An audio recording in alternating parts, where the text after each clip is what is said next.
some positives. We'll start with the pitching side with Zack Wheeler, who has now an ERA that's dropped to 1.64. He is 3-3 on the season. We did see him make some history because with every win, the Phillies make history.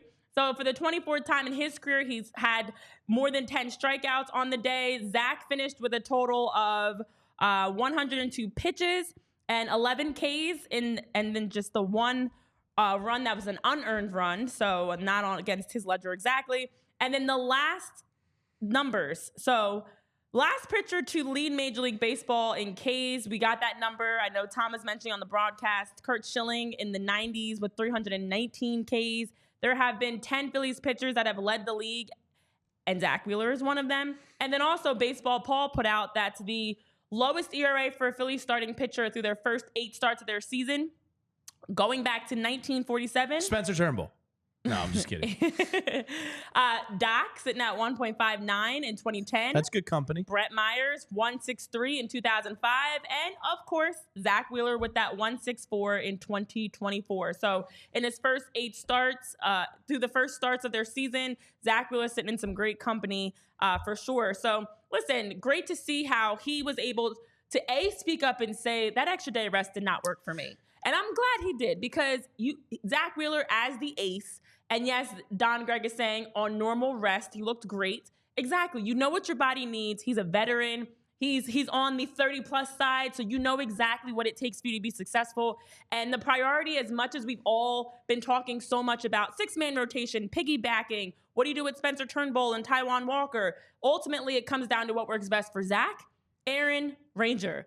And for Zach to speak up and say, listen, respectfully, this is what I picture exactly. Respectfully, the extra day rest did not help me. I need to get back into my 5-day rotation. Yeah. And we got him back. And you saw again today another stellar performance from Zach through 7 innings pitched.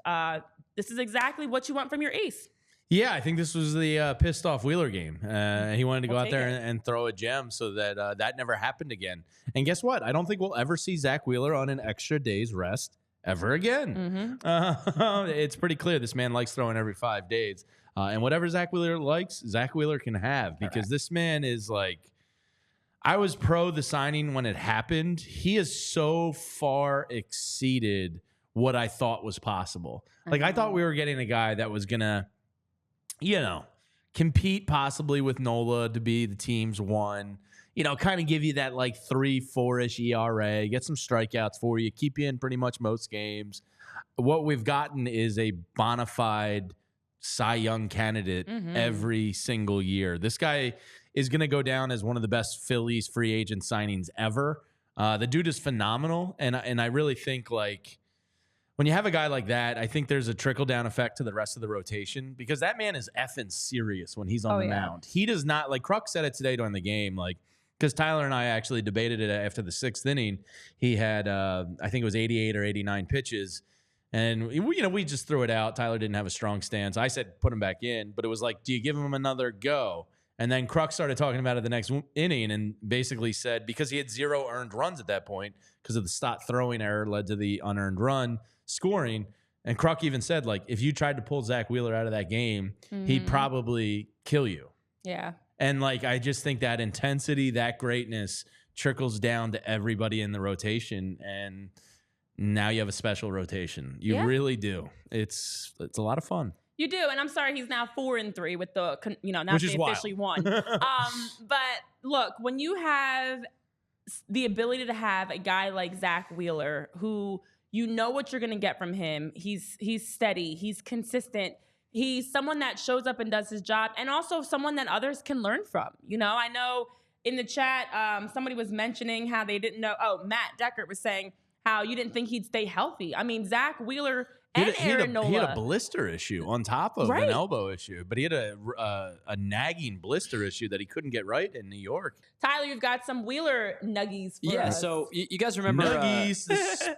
Presented by Who wants to sponsor us with nuggets? I know. I'm trying to. If I keep saying it long hit us enough, up. Let's do it. Sorry, by the way, my wall behind me. Little check in here. The wall behind me is falling apart. Actually, I think we might have. Oh, brother, Tyler. Just We get got to one on the Nuggies. ground right now. Yeah, there we go. Anyway, The Nuggies are falling. so last week, remember how we talked about during the in-game show how Zack Wheeler wasn't particularly strong and he had abandoned the sweeper after a while. I think he only ended up throwing 9 sweepers in that game. Zack Wheeler threw 102 pitches today, and 51 of them were 4-seam fastballs. He maxed out at 96. He averaged just under 95. He realized early, and I think JT realized early, that these guys were susceptible to just sometimes pitching can be as simplistic as saying, go after these guys, attack, and do not let the foot off the gas. And sometimes the easiest way to do that is to pound the strike zone with fastballs, and that's exactly what Wheeler did today. He got 26 swings on his 51 fastballs, 13 whiffs. 50% of the swings. 50%. I was just math that in my head there. I was That's like, good math. wait, Go. 13 is half of 26. 50% of the swings job, off the baby. fastball Woo, man. were swings and misses. He was in the zone at a 59% it. rate, which is a little low, but it's not terribly low. But if you're missing the zone by a nipple hair, then, for sure, if you're missing by a we're fraction, back. it's not too bad. so then, you know.